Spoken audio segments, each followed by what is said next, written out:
Night story. I am the last of 10 siblings. Let's just say I come from a traditional, old-fashioned family, with a devoted mother and an absolutely strict father. There were 5 boys and 5 girls. But the one who always bore the brunt of having a father who was inflexible about mistakes was my oldest brother.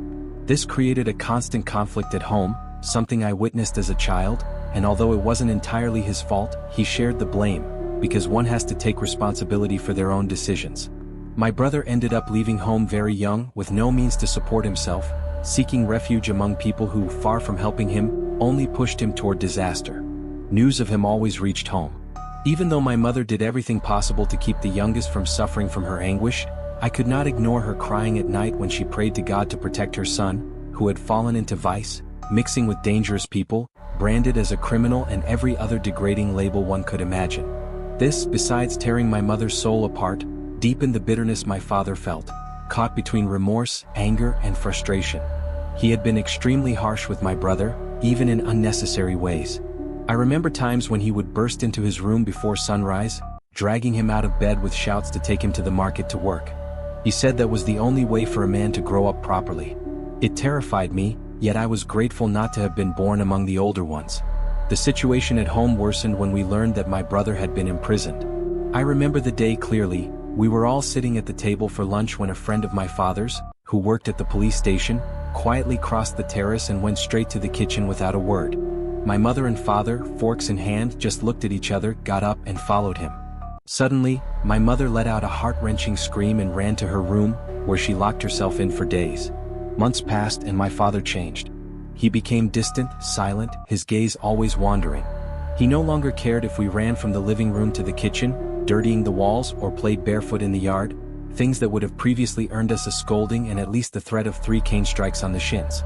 Now, at most, he would smile faintly if his eyes happened to meet ours, then go back to his thoughts as if desperately trying to rid himself of some worry. My mother slowly overcame her nervous breakdown. She became more attentive to us and visited my brother weekly.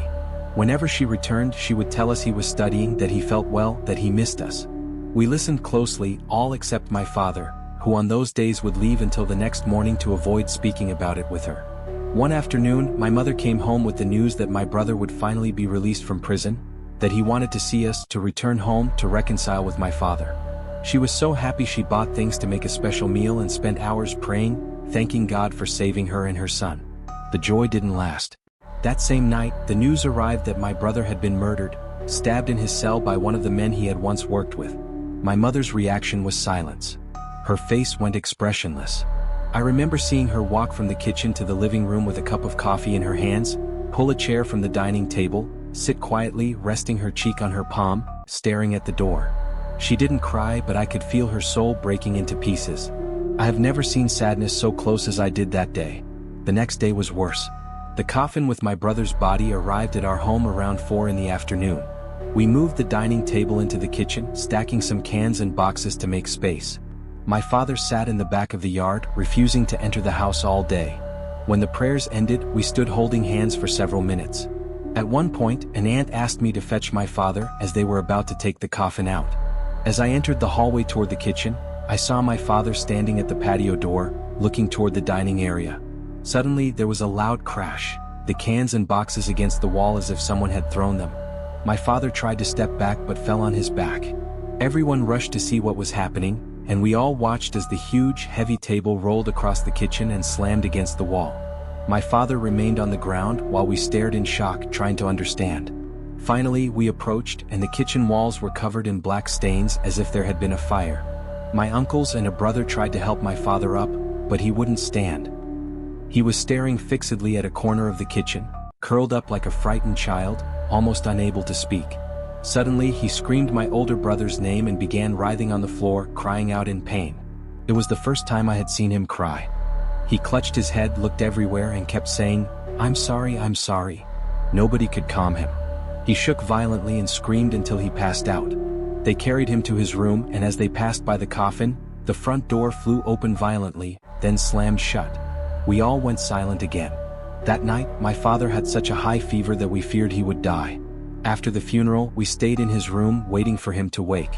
The next day he did, calm, silent, going about his day as if nothing had happened. The first thing he did was gather his things and go to the market. The house never felt the same. The stains on the kitchen wall never went away, even when painted over, they would reappear. Over time, we stopped paying attention. Years later, during a special occasion with the whole family in the living room, my father finally told us what happened that night. He said he had a habit of talking to himself, something I inherited, especially when he had problems. That day, during my brother's wake, he sat alone in the back of the yard, speaking as if my brother were in front of him. He even scolded him for getting involved in bad things, but in the end he made peace, asking forgiveness for being so hard, for not being there when my brother needed him, for being distant and cold, for leading him to make bad choices. He said that as he prayed, asking God to receive his son, he felt a man's hand on his left shoulder. From the corner of his eye, he saw thick, dirty fingernails, hairy fingers with marks pressing into his shirt. The hand was almost identical to his own, only younger. It rested there for a few seconds, then withdrew. Startled, he jumped up, turned, and saw no one. He ran toward the house, but at the kitchen door, he saw a man he had never seen before, fat, with pale yellowish skin, a face covered in large black moles. He wore a tattered, filthy tunic, had no eyebrows or eyelids, eyes perfectly round, and teeth as sharp as a dog's. He looked furious, full of hatred, as if he wanted to kill him. That was when all the chaos in the kitchen began. My father said he could only hear a voice in his head shouting, "Cursed! You took him from me. And you won't believe this, but I had a nightmare about a man exactly like that, with the same features, the same stains, the same teeth, the same eyes, on the very night my father said goodbye to us forever."